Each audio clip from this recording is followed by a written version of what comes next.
What do you see as the most important policies from an LHMU member's point of view that you'd like to see the new Labor government implement?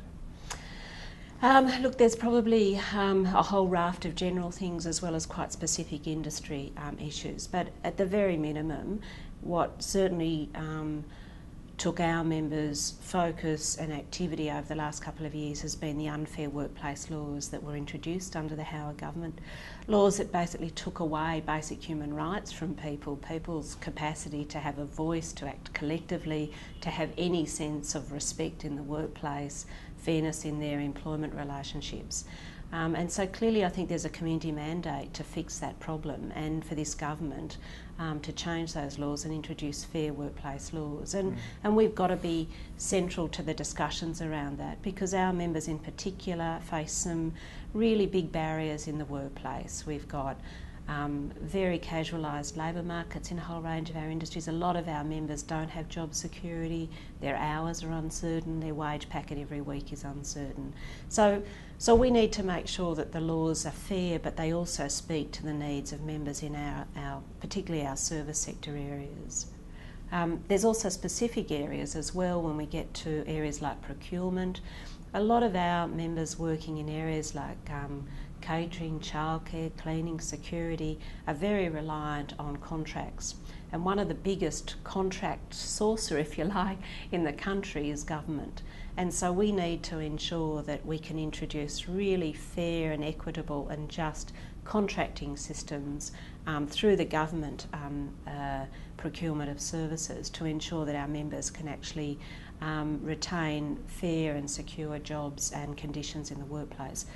A whole raft of other things in terms of skilling. I mean, we're very excited by Kevin Rudd's skills revolution. We think that that's critical for a lot of our members in terms of being able to build jobs that take them away from being minimum wage precarious workers. So if we can increase our members' dignity at work, recognition of skills, opportunities for training, availability of secure jobs and better pay, then if we can get that package, we can start to transform the jobs and the lives of members in a whole raft of LHMU areas. So yes, we've got to fix those workplace laws, but there's a whole range of other fronts, and there's many more specific to children's services. We want to introduce real quality changes in the childcare area, health, education.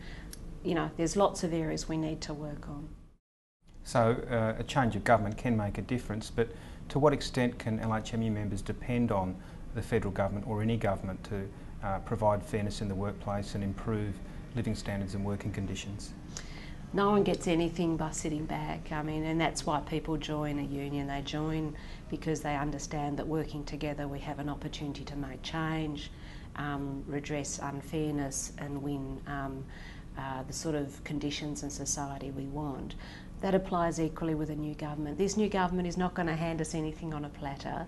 And as I say, there's lots of interests that are going to be knocking on their door, business interests, other sorts of groups that will have their agendas. The reason we changed Australia at the end of last year was because Australian unionists basically stood up to a government, stood up to a decade-long erosion of rights and said, we want fairness, equity and compassion in the workplace, the very values that LHMU stands for. And we won't get any of those things unless we continue the fight. Your rights at work didn't end at the election day. We now have to be in there.